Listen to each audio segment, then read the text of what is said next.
এই সুযোগটা কিন্তু বারবার আপনার জীবনে আসবে না। সুযোগ মানুষের জীবনে খুব কম বার আসে। তাই দ্বিতীয় কোনো সুযোগ আসলে সেটাকে অবশ্যই কাজে লাগাবেন। হেই এভরিওয়ান, আবারও একটা মোটিভেশনাল ভিডিও নিয়ে আপনাদের সামনে হাজির হয়েছি। আজ আমি এমন কিছু কথা নিয়ে হাজির হয়েছি যা আপনাদের চিন্তা ভাবনা বদলে দেবে। তো চলুন আজকের দিনটা একটু পজিটিভিটি আর নতুন স্বপ্ন দিয়ে শুরু করি। আমাদের আজকের টপিক দ্বিতীয় সুযোগ, নতুন করে জয়ের গল্প। আসসালামু আলাইকুম। আজ আমি আপনাদের সাথে এমন একটি বিষয় নিয়ে কথা বলতে চাই যা আমাদের প্রত্যেকের জীবনে কোনো না কোনো মোড়ে এসে দাঁড়ায়। সেটি হলো দ্বিতীয় সুযোগ। আমরা অনেক সময় ভাবি একবার ভুল হয়ে গেছে মানে সবটা শেষ, একবার হেরে গেছি মানে সকল পথ বন্ধ হয়ে গেছে। কিন্তু সত্যিটা হলো, সূর্য যেমন প্রতিদিন ডুব দেওয়ার পর নতুন করে উদিত হয়, জীবনও আমাদের তেমনি নতুন একটি ভোর উপহার দেয়। আপনার জীবনে যদি দ্বিতীয়বার সুযোগ আসে তাহলে আপনি কি কি করতে পারেন? প্রথমত, অতীত আপনার শিক্ষক, জেলখানা নয়। আমাদের অনেকের সমস্যা হলো আমরা অতীতের ভুলগুলোকে নিয়ে সারা দিন পড়ে থাকি। মনে রাখবেন, অতীত আপনাকে শিক্ষা দেওয়ার জন্যই কিন্তু এসেছিল, আপনাকে বন্দি করার জন্য নয়। প্রথমবার আপনি হয়তো না জেনে বুঝে একটা ভুল করে ফেলেছিলেন, কিন্তু দ্বিতীয়বার যখন একটা সুযোগ পাচ্ছেন তখন আপনি শূন্য থেকে শুরু করছেন না, আপনি শুরু করছেন অভিজ্ঞতা থেকে। এই অভিজ্ঞতা আপনার সবচেয়ে বড় শক্তি। দ্বিতীয়ত, সুযোগটি কেন কাজে লাগাবেন? পৃথিবীতে সবাই দ্বিতীয় সুযোগ পায় না।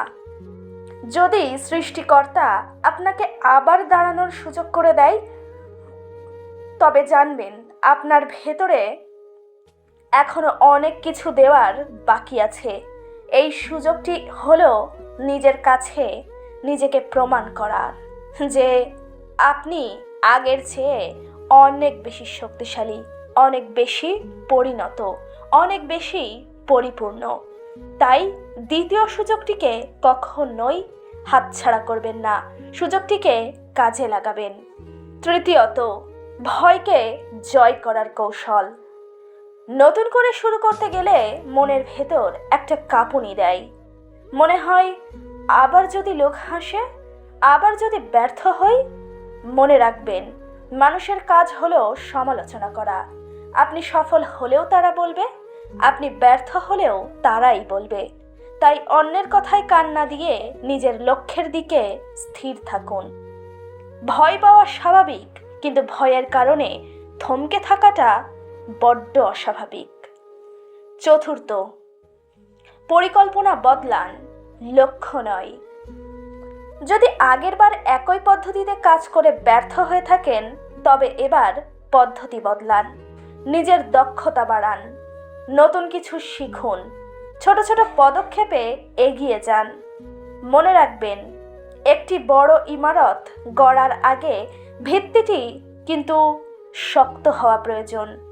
তাই আপনার দ্বিতীয় সুযোগটি হলো সেই শক্ত ভিত্তি গড়ার সময়। পঞ্চম, শেষ কথা, অর্থাৎ হার না মানার জেদ। সাফল্য মানেই শুধু জয়ী হওয়া নয়, সাফল্য মানে হলো যতবার আছাড় খাবেন ততবার উঠে দাঁড়ানোর সাহস রাখা। জীবন আপনাকে দ্বিতীয় সুযোগ দিয়েছে মানেই লড়াই এখনো শেষ হয়নি। এবার আপনার জেদ হোক পাহাড় সমান, আপনার পরিশ্রম হোক সমুদ্রের মতো গভীর। সর্বশেষে একটা কথাই বলবো, আপনার জীবন আপনার নিজের।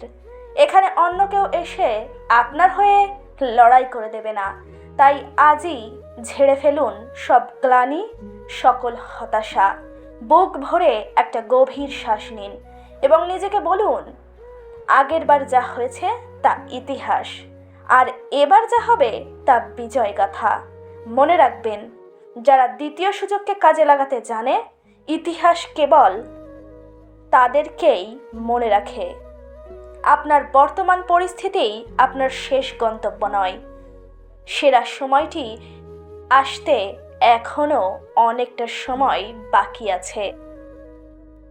আমার দেওয়া এই 5টি টিপস যদি আপনি ফলো করেন, তাহলে অবশ্যই দ্বিতীয়বার উঠে দাঁড়ালে আপনি সফলতা পাবেন। হেই এভরিওয়ান, আসসালামু আলাইকুম। আজ তাহলে আসি, দেখা হবে পরবর্তী কোনো ভিডিওতে, নতুন পথে নতুন খোঁজে।